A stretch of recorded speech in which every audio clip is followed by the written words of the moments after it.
voilà, comment penser l'émancipation dans le contexte du néolibéralisme actuel, où l'assujettissement et la tyrannie deviennent l'autre nom de la liberté. C'était le point de départ de cette intervention, tel que je l'avais pensé quand j'ai donné le texte. Et j'avais pensé de parler un peu plus sur le du néolibéralisme, mais entre-temps, je suis allée au Brésil et j'ai pensé qu'il était peut-être plus important de mettre l'accent sur un aspect de cette ère néolibérale qui nous concerne tous ici, en particulier ceux qui soit subissent, soit enseignent, soit subissent l'enseignement, enfin, et la recherche, et, qui est comment est-ce qu'on forme les catégories d'analyse et comment sont formés les concepts et les catégories d'analyse par lesquels ils sont censés nous aider à comprendre et, si possible, à changer la réalité. Voilà, donc, bon, ça a quelque chose à voir avec la violence de l'abstraction. Je suis désolée que je n'étais pas le matin, mais bon, il y a des problèmes séniles. J'avais des problèmes de bouger. Alors, je voudrais donc juste dire sur quelque chose, sur une des dimensions néolibérales actuelles, qui est, enfin, c'est pas un scoop, il y a plusieurs analyses très intéressantes. Bon, je pense notamment aux analyses de Wendy Brown, par exemple, que parce que, enfin, cette interrogation est posée ainsi, c'est qu'elle est nourrie des manières dont ces catégories d'analyse sont créées et utilisées aussi aujourd'hui. Dans quelque chose qui s'appelle la Knowledge Society, voilà, dans le novlangue connu, disons des réformes universitaires, et qui est l'abandon de toute réflexion critique sur les antagonismes qui ont façonné nos concepts, même les concepts qu'on utilise toujours comme des évidences. Mais bon, je donne quelques exemples, les concepts qui nous préoccupent aujourd'hui: l'émancipation, la démocratie, l'homme, la femme ou des femmes, l'arabe, etc., les immigrés, enfin la discrimination, bon, etc. C'est-à-dire l'abandon de toute réflexion critique sur ce qui a dû être payé pour que ces catégories viennent à nous dans leur évidence lisse, et avant qu'ils soient pétrifiés dans des faits positifs, des données statistiques, des comportements. Bref, la difficulté qu'on a de plus en plus, et ce n'est pas seulement une difficulté personnelle, c'est je pense une difficulté systémique aussi, c'est pour ça que je pose cette question, de rompre avec l'autorité impérieuse de ce qui existe, qui réifie de plus en plus ce que les humains ont créé, et qui dégrade l'effort de comprendre en une pensée des experts de ce qui existe. Voilà, donc c'est pour ça, bon, c'est aussi pour m'excuser un tout petit peu, parce que en fait, bon, j'ai choisi ce binôme liberté-esclavage, avec l'hypothèse que aborder la liberté du point de vue de l'esclavage, ça peut être ristique, parce que c'est un des exemples de plus flagrants de ce dont je parle, c'est-à-dire la séparation, disons, parfois extrême, et je sais qu'il ne faut pas dire révoltante quand on fait de la science, mais vous voyez ce que je veux dire, entre le concept et sa matérialité, c'est-à-dire les matériaux, hein, dont il est fait et qu'il est censé aider à penser, disons. Voilà. Donc, je vous parlais du Brésil. Bon, un autre concept qui est très intéressant, et c'est très intéressant parce qu'il a été utilisé pendant très longtemps par toute la gamme politique, de la droite jusqu'à la gauche, c'est le concept de démocratie raciale, qui est une manière, bien sûr, bon, il y a des raisons pour ça, on ne va pas faire l'histoire intellectuelle, mais c'est qui était une manière de légitimer l'esclavage au Brésil, en le comparant bien sûr à celui des États-Unis, qui était caractérisé par l'apartheid, etc. Quand je suis allée au Brésil la première fois, tout le monde l'utilisait, sauf une amie féministe et sociologue. Et j'ai été très intéressée par cette contradiction dans les termes de la démocratie raciale. Et en fait, j'ai un peu cherché et je me suis rendu compte, et je suis très redevable à la première partie de Charles Romain quand il parle de la littérature, etc., parce que c'est vrai que c'est dans ce type, seulement dans la littérature, qu'on pouvait trouver de remise en cause de la démocratie raciale depuis les années 30. C'était un mot qui utilisait même les Noirs au Brésil. Et je donne un exemple de Lino Guedes, c'est un poète brésilien, c'était un poète brésilien noir, qui dit, en fait, la seule démocratie raciale, je ne vais pas vous le dire en portugais parce que mon accent n'est pas terrible et en plus c'est pas sympa, en fait, qui dit la seule démocratie raciale qui existait au Brésil, la seule nation libre au Brésil a été le Quilombo dos Palmares. Le Quilombo dos Palmares était un État, enfin une petite communauté politique faite par les esclaves évadés, les marrons, voilà, et qui a duré 40 ans. Et c'était la seule république qui a été faite par l'élément servile, c'est-à-dire par les esclaves. Donc, je ne vais pas vous donner des exemples, mais c'était juste pour dire que comment est-ce qu'on accède, comment est-ce qu'on peut arracher la réification de nos concepts à l'historicité qui pèse sur eux.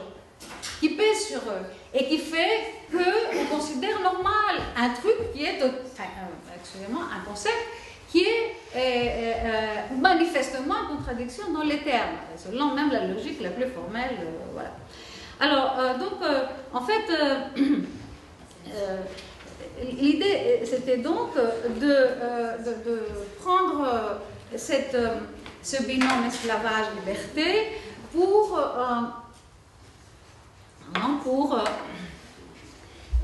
revenir sur des paradoxes à la fois flagrants et invisibles dans cette définition de la liberté dans la modernité, qui est une longue tradition, qui s'est définie depuis le début, selon, bien sûr, le droit romain, etc. Être libre, c'est le contraire d'être esclave. Voilà. Donc, tout ce qui n'est pas esclave est libre. C'est ça, et voilà, Skinner a fait tout un livre là-dessus. Bon, voilà. Il y a beaucoup de littérature là-dessus. Mais, en fait, donc une contradiction flagrante, puisque, en fait, c'est une contradiction seulement sémantique, puisque en fait, celui qui n'est pas esclave, on sait bien qu'il n'est pas libre. Bon, je ne vais pas vous faire un dessin, et on peut y revenir, mais aussi contradiction historique, puisque le concept de la liberté, c'est-à-dire au moment où cette conceptualisation de la liberté est formulée, disons, est en cours, c'est la même période que l'esclavage se développe, l'esclavage africain, c'est-à-dire parce que il y a aussi, dans la même période, il y a aussi l'Irlande. Enfin, je veux dire, c'est quand même important de savoir qu'en Irlande, il y avait un code, je ne vais pas dire noir, parce que, mais un code qui était comme les codes noirs. Hein. Bon. Et c'est quelque chose qui est connu depuis l'abbé Grégoire. Il a écrit un livre là-dessus qui s'appelle La noblesse de la peau. Et donc, c'est exactement... Donc, le paradoxe est aussi historique parce que, en fait, ça pose la question, qu'est-ce qui nous empêche de voir et quand on fabrique des concepts, enfin même pas de concepts, des termes, hein, des catégories d'analyse et bien sûr plus encore des concepts.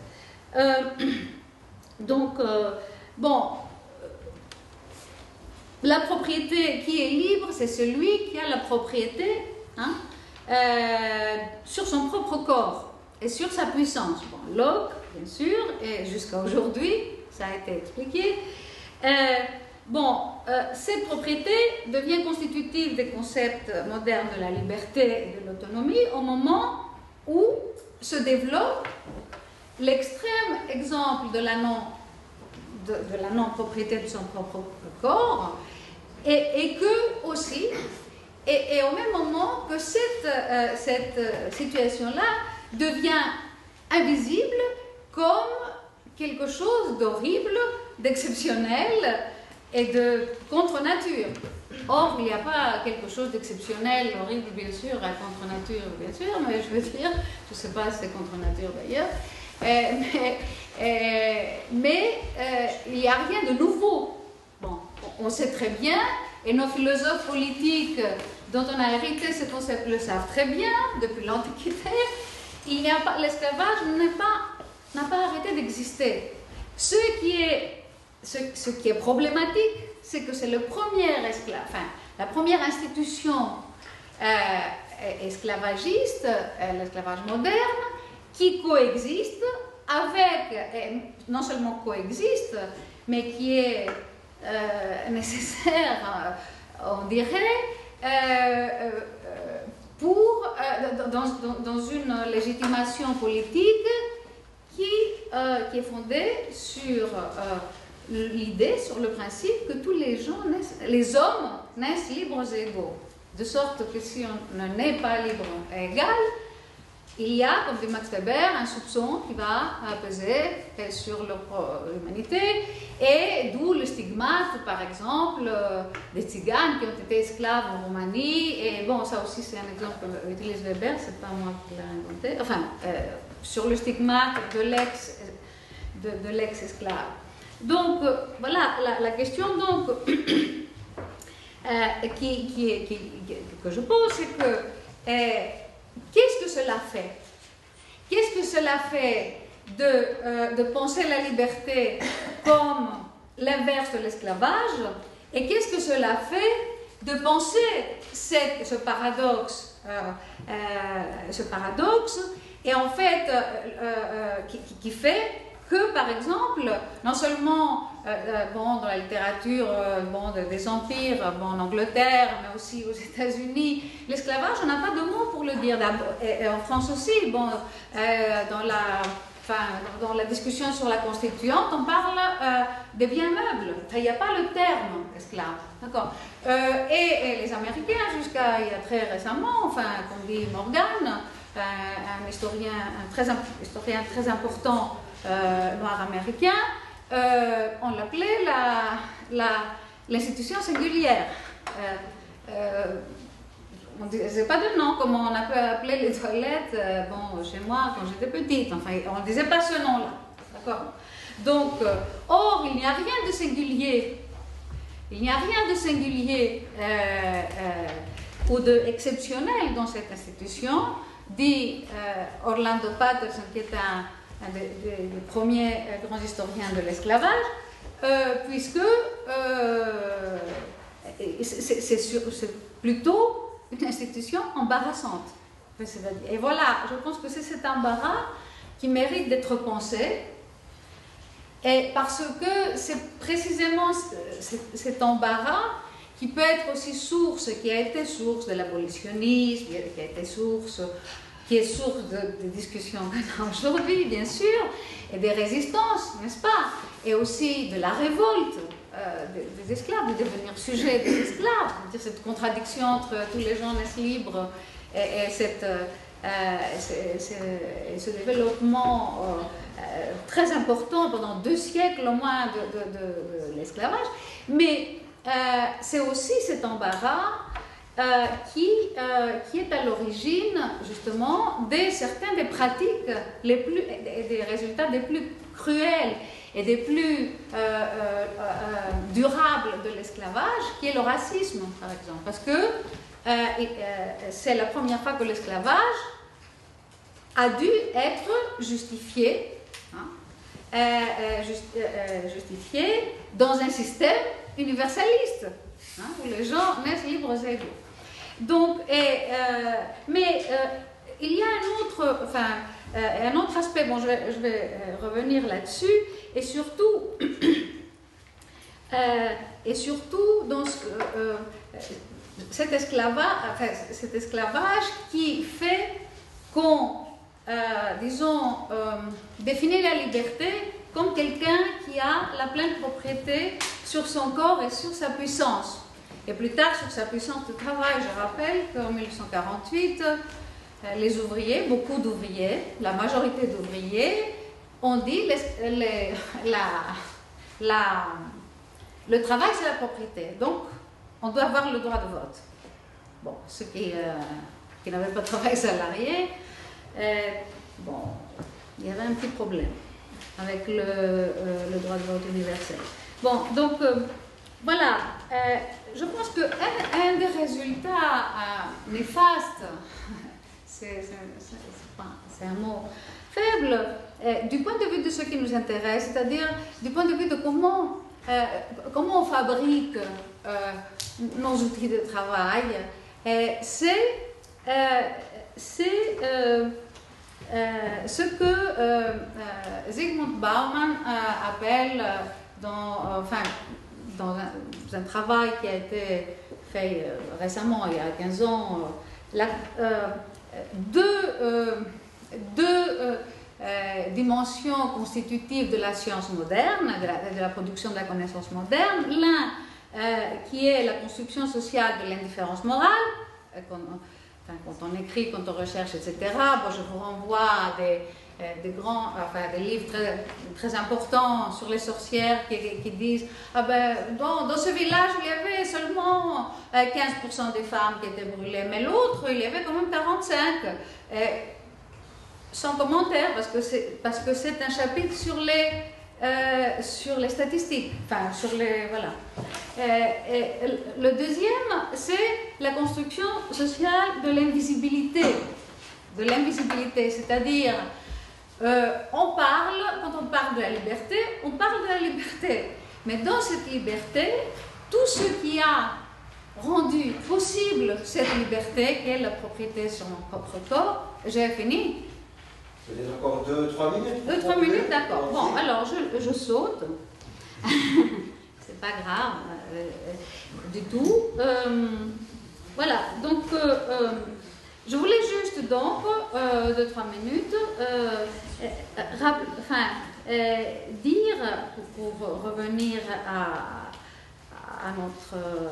notre présent, donner juste certaines pistes de discussion de qu'est-ce qui se passerait si on prenait au sérieux cet embarras et si on on repense cette définition de la liberté comme propriété sur son propre corps. D'une part, la première chose, c'est que ces termes rendent invisibles toutes les configurations dans lesquelles, sans être esclave ni propriétaire de notre corps,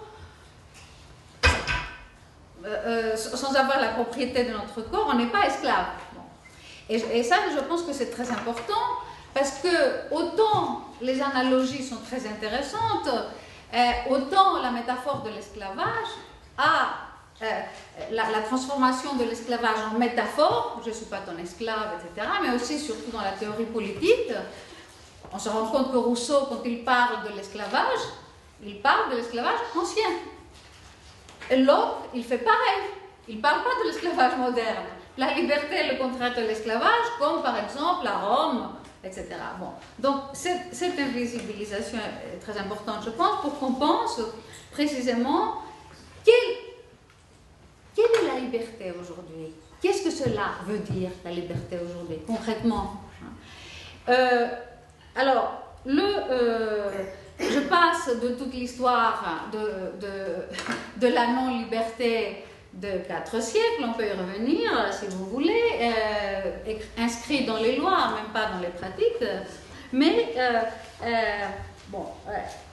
il y a quand même un problème important aussi dans la confusion conceptuelle entre liberté et propriété, une confusion qui déjà fait que dont la caractéristique est qu'elle a été acceptée carrément par tout le monde, y compris par des courants radicaux et marxistes, qui ont pensé que les libertés, par exemple, les libertés démocratiques, sont bourgeoises. Il y a des exceptions notables qui ont été citées ici, comme Rosa Luxembourg et d'autres aussi, certains courants libertaires, etc. Mais je pense, c'est-à-dire, cette opposition de liberté et d'égalité, par exemple, fait partie de ce paradoxe. Et en fait, qui fait que, si vous voulez, si on accepte cette définition de la liberté qui est la liberté néolibérale aussi, aujourd'hui elle règne, il n'y a aucune distinction entre les libertés de caractère universel, comme les droits, omnium, et les libertés qui sont exclusives, comme la propriété, comme le patrimoine. Je ne parle pas de finances, etc. Et aujourd'hui, je pense que nous sommes, c'est le règne de cette légitimation-là, c'est-à-dire d'une légitimation qui vient de cette confusion entre liberté et liberté de droit universel, dans lesquels est introduit le droit de la propriété exclusif, illimité, et qu'on peut défendre contre les nécessités, je cite, le premier texte qui existe jusqu'à maintenant dans les constitutions. Je suis désolée d'avoir fait trop de temps. Merci.